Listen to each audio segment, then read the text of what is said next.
Hello? Is anybody there? Isn't there supposed to be some opening montage or something about something weird to happen this week? Oh. Okay, guess that explains that.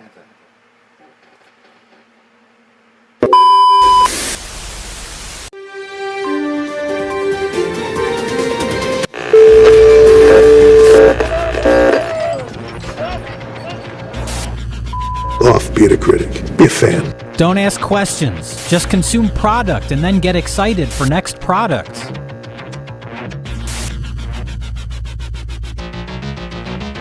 Tip-off! Hasbro. Joe fans, it is PulseCon time. You literally can make the Hasbro. The copy of a copy. Yes, I know there's assholes out there saying like, wait, so this guy wants us to send him money to do nothing? So you're thinking about you when you say that. Fuck off! How fucking dare you make a sensible financial move! Dick and all of this dick and... You turned yourself into a meme on that one.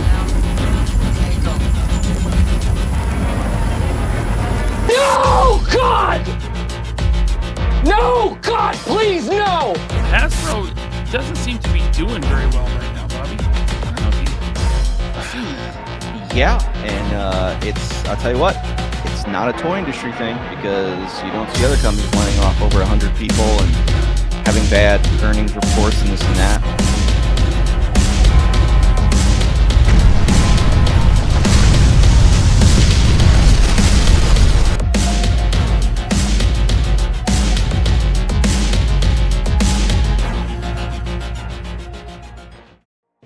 Good evening, America. Do you know where your kids are? Isn't it funny, when we were growing up, this was a serious question they'd put on TV, because most of the time, parents didn't know. Our top story tonight is a story that didn't happen. Hasbro's live stream for Yo-Jo June got canceled. Everybody figured, okay, all those pre-orders aren't going up. Then they went up. Except one. Without providing explanation, it looks really bad. It looks like Hasbro, well, to put it mildly, are afraid people are offended by police. To which there has literally been no controversy about this at all. Period. None. We scoured the internet here from Toypocalypse Central. Nothing was said. Not a word. There was no controversy there, and Hasbro canceled it anyway. Why would they cancel it? Perceived controversy. From where? This is the problem. When you live in a bubble, you make shit up. And when you make shit up, you do things for stupid reasons. This is a prime example. Is the PR department at Hasbro stupid? Yes! Why? They could have fed you any bonehead excuse about delays in shipping or problems in China or anything else that would have made this go, well, yeah, kind of weird coincidence, but okay. And they didn't. They instead said not a word. Idiots, this is Public Relations 101. You come out with a story or a cover story. You don't just cancel something. I can't believe I have to explain this to Hasbro. $1 billion company. Without information, everyone ran rampant with speculation. Are they right? Who knows? Hasbro will never explain it. In other news, to try to cover their tracks, because, hey, you want to not say something about something, you say something else to distract. New shiny. It didn't work. Hasbro released the San Diego Comic-Con exclusive hostage pack for Shanna the She-Devil. Second time she's been a San Diego Comic-Con exclusive. Sauron, which is a basic repaint of the original Build-A-Figure with a little bit of pinless added in. And Savage Land Rogue, who doesn't look like Rogue. That weird face is kind of weird, but I've seen it before. Where? Oh dear, now I remember.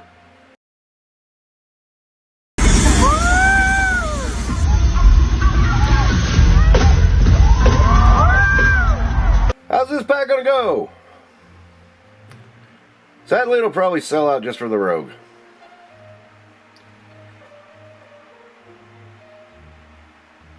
It's one of those things where you just kind of like look at it and go, damn you, Hasbro. You're pissing me off. That's why there's a Toypocalypse. Don't you understand these kind of moves make things stupid? And no, it's not because of the Savage Land Rogue.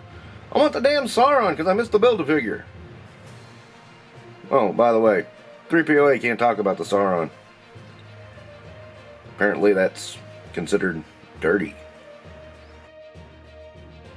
Perhaps this week, Toypocalypse is not being as jovial as we have been in past weeks. It could be that rampant stupidity has just pissed us off. And we're doing the Johnny Cash thing. You might remember this.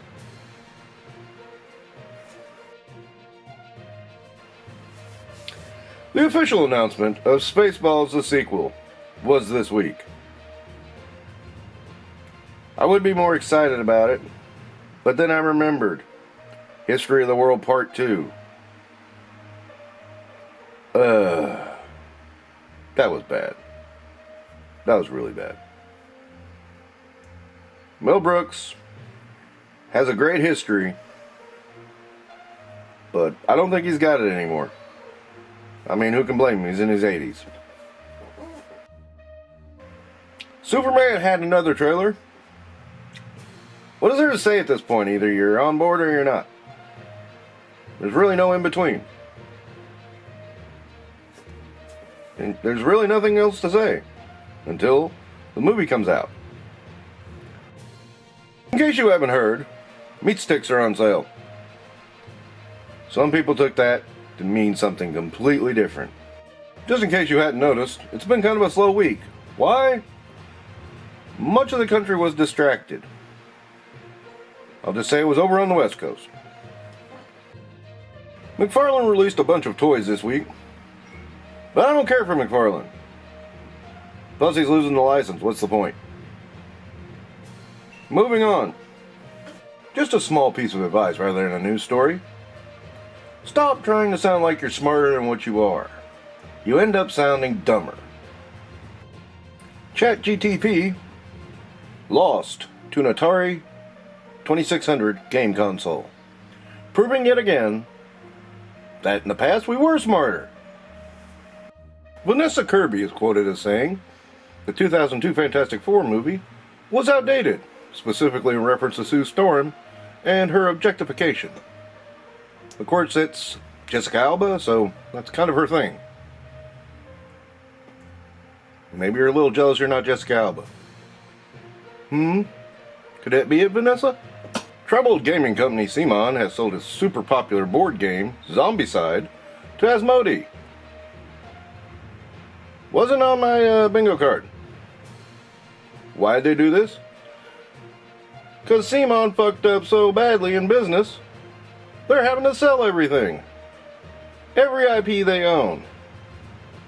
Oh well, at least there might be some Zombicide in the future. Maybe. Who knows with Asmodee? They're a weird company. Now, does this mean that the previously solicited DC Deceased Zombicide game is not going to be delivered after the Kickstarter was so successful? No one knows. Kind of like the Hasbro Cop situation. See what happens when you don't communicate well? Semi-related to the Fantastic Four movie, Pedro Pascal has promised to appear in every wedding video for the next 5 years. George R.R. Martin said he'll probably never finish When's a Winner. Now, some people say he's joking, some people say he was being facetious, some people say he was being hyperbolic. I say finish the damn book. You'll be a billionaire. And that's going to wrap it up for this edition of the Toypocalypse Report. It's been such a slow week, we didn't even have a book joke. Take care, everybody.